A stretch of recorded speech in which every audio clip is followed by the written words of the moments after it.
Well, we got the SEC up next, the most dominant conference of my lifetime here to preview. And it's going to be an exciting season in the SEC. Will somebody catch us by surprise and make the college football playoff that nobody's talking about? Or will it be the usual suspects at the top? And will the top of the conference get back to the top of the sport the way that they were doing consistently for about 2 decades? That's what we're going to talk about here. But if you like college football a lot, I would recommend subscribing to this. We're going to have interactive content.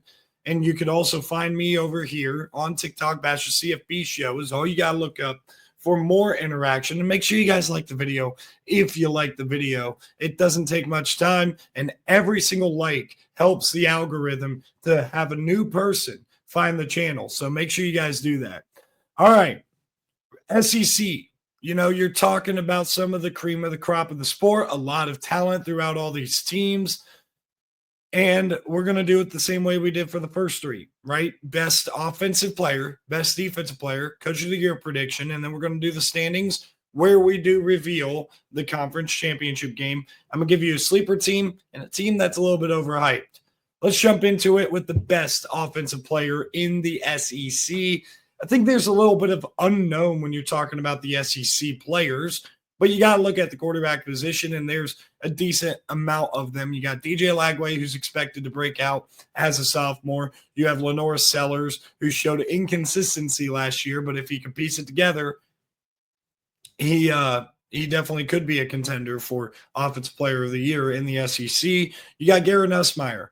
That's another quarterback that everybody's very high on. He's definitely, as far as proven production goes, the best quarterback returning in the SEC, in my humble opinion. I think also a kid like Austin Simmons could take this league by storm, but I'm going to go with Arch Manning. I think he's just going to progress and get better and better as the season goes along. I think week 1 against Ohio State, he might not look super duper impressive, but he's going to show flashes. And then eventually he's going to rack up stats, not to mention he's probably going to be playing some of the worst defenses in the conference the way that the schedule breaks down. Now, on defense, I think that there are options here on all levels. You got a couple of players from Alabama.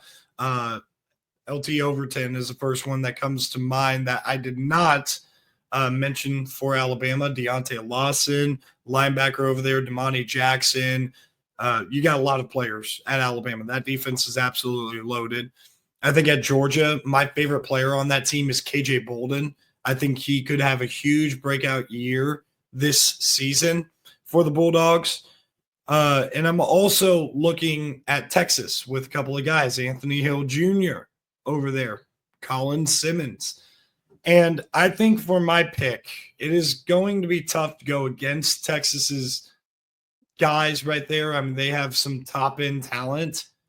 But I really think the guy who's going to rack up a ton of production and look like a monster on the field is Deontay Lawson over at Alabama. That is going to be my pick for Defensive Player of the Year. I think he's going to rack up a lot of tackles. I think they're going to use him a lot more in pass rush situations. So I think he's going to get some sacks as well to go with it. Maybe an interception or two, maybe a forced fumble or two. Excuse me. I'm going to take a sip of water when we transition over to coaches. But I think Deontay Lawson is the best defensive player in this conference after the season concludes. All right, quick sip of water right there. SEC Coach of the Year. Again, I've mentioned this before. A lot of these coaches, they are coaches of smaller schools who end up making noise in these conferences. But sometimes you get a year where you see the top tier coaches or the top tier team win this award. And I think this is a case where you're going to see a top tier team have a coach win the award. I really think Kalen DeBoer is going to win Coach of the Year in the SEC. I think Alabama will piece together a heck of a football season. I think that their schedule is very tough too. So if they're able to navigate through that schedule and be in position to make the college football playoff, Kalen DeBoer, to me, deserves Coach of the Year recognition. So there we go. SEC standings, they're going to be a little bit different than what I had been saying in the past. So, for example, my Alabama preview, my results have changed a little bit, right? I have developed my thoughts with some of these SEC teams, so let's jump into it. SEC standings right here. These are the predictions that we're going with. Both 11-1 going to Atlanta. I like Alabama and Texas to face off in the SEC championship. Here's the thing about both of these squads. Texas's schedule, I don't want anybody to talk about a death row. They do catch a tough break having 4 games in a row away from DKR. That's kind of rough, but the opponents matter in that situation. Like their back-to-back road trip in that the 4 games away from DKR is Mississippi State and Kentucky, right? Obviously, Oklahoma is going to be a 50-50 split over there, but you could see what I think if you glance ahead in the standings of Kentucky and Mississippi State. Alabama is a little bit different to me because their schedule in conference is much tougher. I mean, they do have to play Tennessee. They have to play Georgia on the road. They have to play at Auburn, which is going to be a hostile environment, at home, against LSU. Oklahoma, they're going to have to play. Like, this is a pretty tough schedule for Alabama. They also got to play Missouri, South Carolina. These are the teams that they're playing. So I think if they go 11-1, that's a heck of an accomplishment because really, when you look at that schedule and you're trying to project ahead and sort out the SEC, you would think that Alabama would lose 2 games in conference play, but I think that their defense is going to be that suffocating. I think their quarterback play is going to be just good enough to be a national championship level team. I like Alabama to go to the SEC championship. Right behind them, you got 2 6-2 in conference teams, Georgia and A&M. I do have A&M dropping that game against Notre Dame on the road.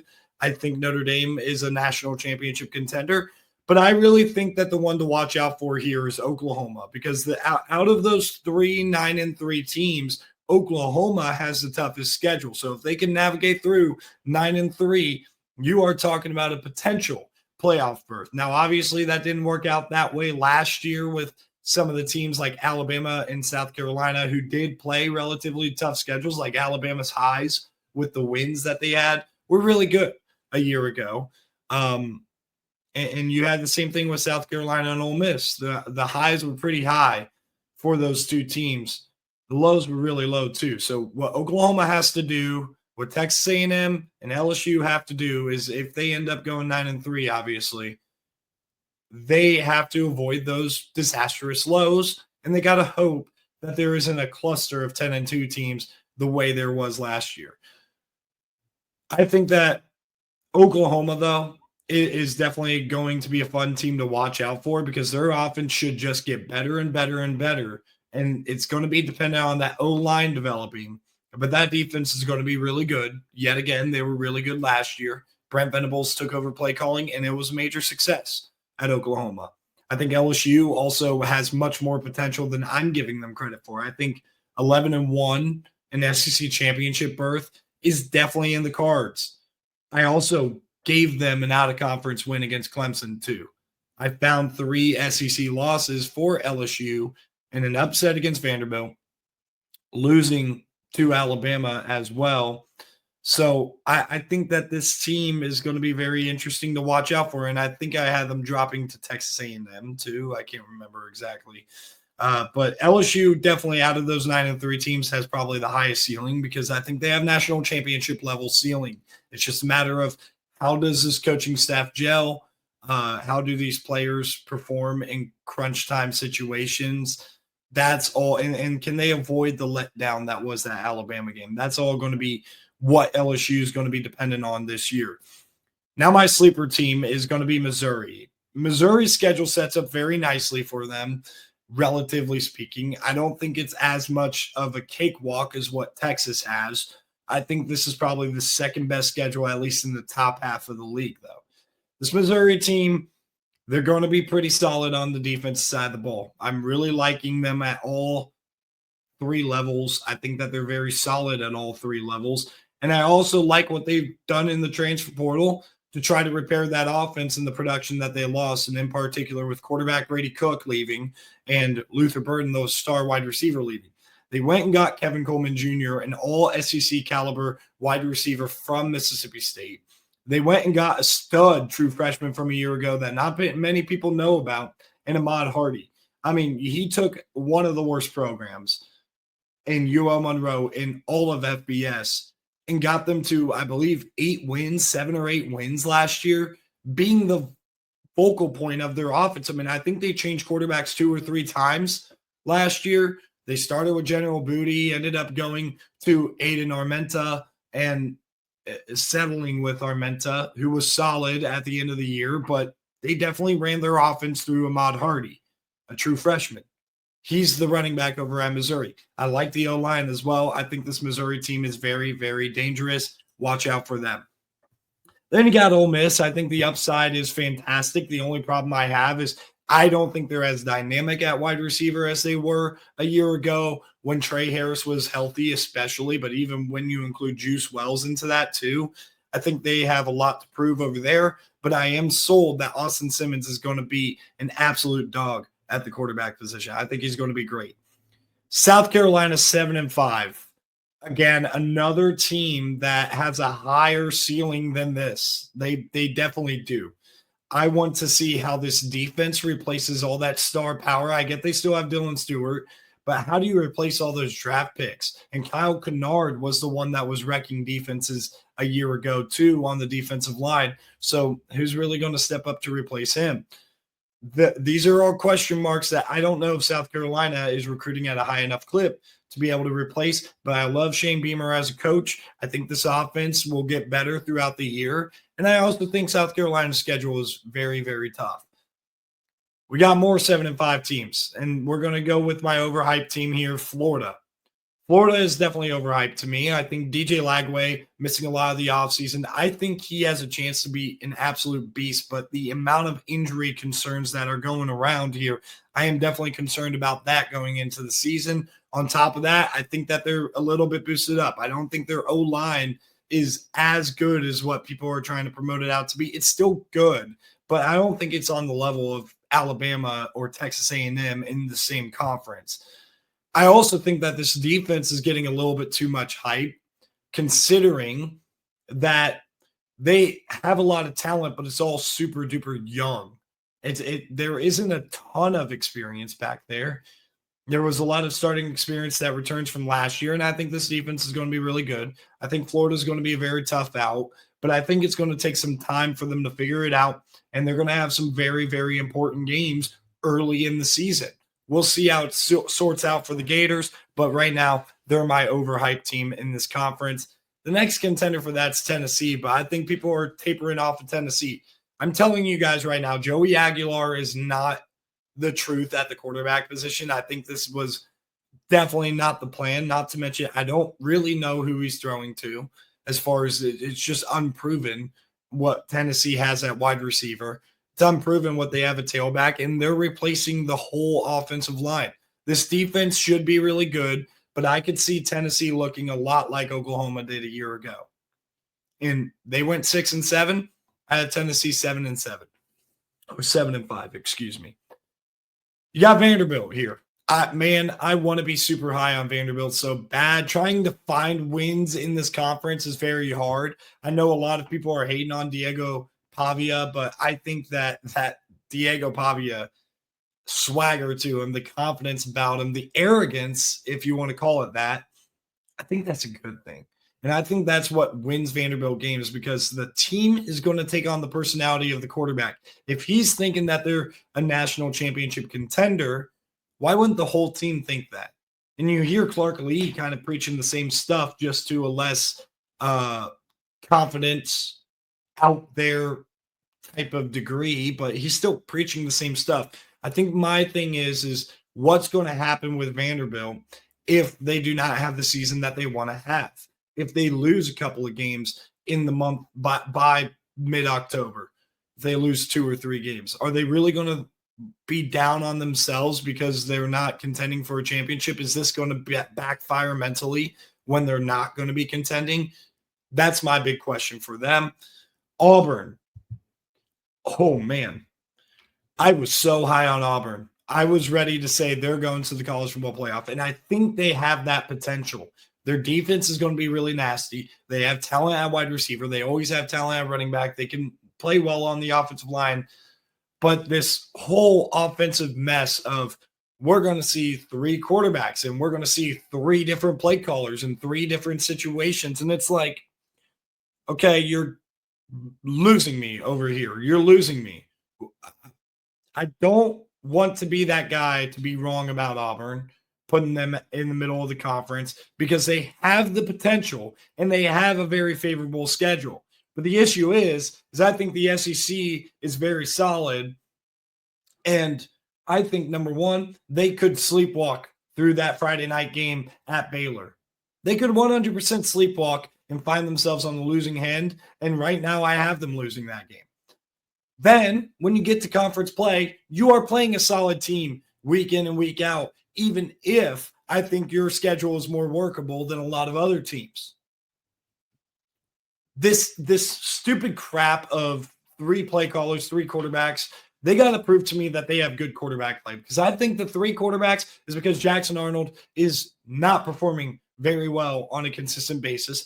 And I think the 3 different play callers is Hugh Freeze just not wanting to take over agency of the offense because he wants to be the head ball coach, but at the same time, he doesn't trust anybody with the plays. I've seen it with Ohio State. I know this situation. I am very, very concerned about what I'm hearing about Auburn, but they have the talent to go 10-2. And I am going to preach that. And if they go 10-2, I'm going to just ignore that I made this and said I was right. No, I'm just kidding. If they go 10-2, I'm not going to be shocked in the slightest, but I'm also not going to be shocked if this is a complete disaster. Then we go to Arkansas. I kind of hate this, but I just don't think they have the roster to stack up with a lot of these other teams that they're going to play in conference. I like Sam Pittman as coach. I think he's brought a lot of energy. I think the only big problem I have here is, will Arkansas be able to obtain enough talent to compete on a regular basis? I think this year they have not. So I got them at 4-8, 1-7 in conference play. I got Kentucky at 3-9. I think Mark Stoops is going to get fired at the end of the year or before the end of the year, and that could really kill Kentucky's chances of pulling off a couple of upsets like they did last year. We'll see what ends up happening. I'm not convinced that Zach Calzada is going to level up this offense. I mean, I was more convinced that Brock Vandagriff was going to be the right answer than Zach Calzada, and I wasn't very confident in that either.